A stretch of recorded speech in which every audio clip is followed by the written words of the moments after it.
Мындай баяндар чыккан кезде телефонуңуздан сөзсүз түрдө лайк басып, жаныңыздагы адамдарга бөлүштүрүп өтүп кетиңиздер. Анткени сооп болот. Кыяматта жакшылык таразаңыздарга албан сооптор болот, аябай сүйүнөсүз анткени. Эгерде жөн эле өтүп кетип калган болсоңуз, Аллах Таала Кур'анда айткан: "Оман а'радан зикри фа инна лаху маишатан донка". Кимде ким менин зикримен, аят хадистен тетир бурулуп кеткен болсо, же болбосо алдынан чыккан болсо, түрдүрүп жүргөн болгон болсо, эчтеке кылбайт. Бул адам үчүн бул дүйнөдө тар жашоодо жашайт деген. Жүрөк сыгылып аткан ушул нерседен болот. Устаздар сабак өтүп атканын көрүп туруп, мындай жылдыр өтүп кеткен үчүн сиз кыйналып атасыз, жүрөгүңүз сыгылып атат.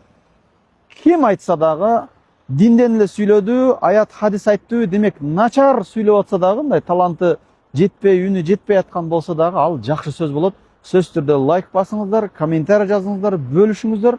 Иншалла соопко шерик болосуз. Пайгамбарыбыз айткан: "Далун аль хайр ка фаилихи". Жакшылыкка себепчи болгон адам, көрсөткөн адам, ошол жакшылыкты кылгандай эле соопко ээ болосуздар.